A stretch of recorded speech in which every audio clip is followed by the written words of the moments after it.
Baiklah, hari ini kita akan membuat soalan ADMAT, iaitu soalan SPM 2008 kertas 1 soalan 12. Jadi mari kita lihat soalannya. Pembeli ubah X dan Y dihubungkan oleh persamaan Y sama dengan K bahagi 5 kuasa X dengan keadaan K ialah pemalar. Jadi maklumat yang diberikan oleh soalan ialah kita ada Y sama dengan K bahagi 5 kuasa X dengan K sebagai pemalar ataupun dikenali juga sebagai constant. Jadi, mari kita lihat soalannya. Soalannya ialah ungkapkan persamaan ini, Y sama dengan K bahagi 5 kuasa X dalam bentuk linear yang digunakan untuk memperoleh graf seperti ini. Baiklah, apa yang dimaksudkan ialah soalan menghendaki supaya kita mempermudahkan persamaan ini, Y sama dengan K bagi 5 kuasa X ke dalam bentuk linear. Ini bermakna persamaan ini perlu dipermudahkan supaya melibatkan operasi tambah dan tolak. Jika kita lihat dalam persamaan yang diberi ini, ianya dalam operasi bahagi. Jadi, ianya bukan dalam bentuk linear dan juga mempunyai 5 kuasa X di situ. Jadi kita perlu mempermudahkan ini supaya akhirnya persamaan yang kita peroleh ialah Y sama dengan apa-apa nilai X dan juga ditambah dengan apa-apa nilai lain. Sekarang kita akan cuba melakukan operasinya di dalam satu soalan yang lain. Baik, ini ialah graf kita. Jadi kita akan terus melakukan operasinya. Kita ada Y sama dengan K bahagi 5 kuasa X. Disebabkan dalam soalan ini dalam bentuk log, jadi kita akan cuba mempermudahkannya menjadi kepada bentuk log. Jadi, mari kita lakukan log 10Y. Semua kita letak log di hadapannya. Dan juga kita letak log 10 K bahagi 5 kuasa X. Seperti kita tahu apabila operasi log melibatkan bahagi, ia akan jadi tolak. Baiklah, kita akan melakukannya di sini. Log 10Y sama dengan log 10K tolak ya, log 10 5 kuasa X. Jadi untuk log 5 kuasa X ini kita perlulah mempermudahkannya ini menjadi, kita buat di sini log 10Y sama dengan log 10K tolak X log 10 5. Sebenarnya X ini ya, nilai X ini dibawa ke hadapan.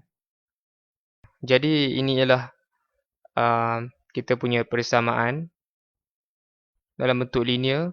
Cuma untuk mencantikkan dia lagi, kita akan mengubahnya menjadi log 10Y sama dengan negatif log 10 5 X tambah log 10K.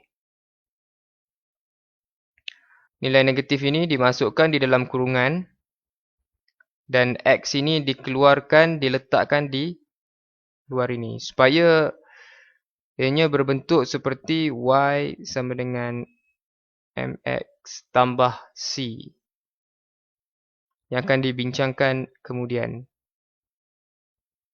Jadi inilah jawapan kita untuk soalan 12A. Baiklah, sekarang kita akan melihat soalan B. Soalan B memerlukan kita supaya mencari nilai K. Ya.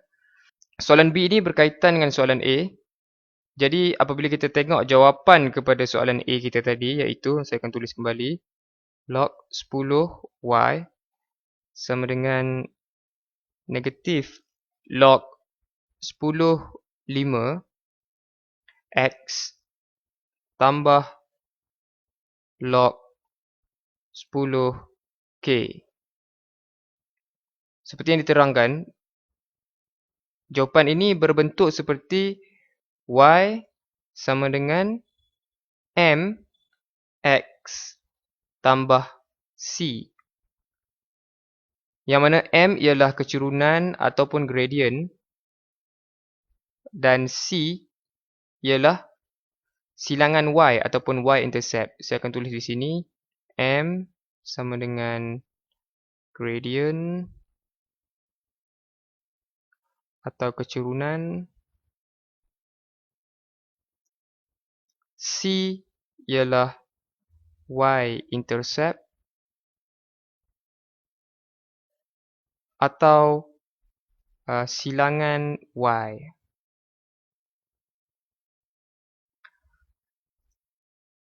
Baiklah, seterusnya soalan memerlukan kita mencari nilai K di situ. Apabila kita lihat di sini, di dalam nilai ini, Y di sini ialah ini ialah Y, ya. Y. X kita ialah ini, X kita, Y kita. Dan M di sini ialah negatif log 10, 5. Iaitu nilai kecurunan di bahagian ini. Manakala log 10K pula ialah silangan Y. Silangan Y ialah titik di sini. Ya. Iaitu kita tengok graf ini ianya bernilai negatif 2. Jadi log 10K ini sebenarnya bernilai negatif 2. Baiklah, kita akan terus melakukan operasinya. Jadi kita dapat log 10K sama dengan negatif 2. Ya. Dan kemudian kita alih saja K sama dengan 10 kuasa negatif 2. Iaitu kita mengalihkan log 10 ini ke negatif 2. Jadi apabila kita kira, kita akan dapat K sama dengan 1/100. Dan ini ialah jawapannya.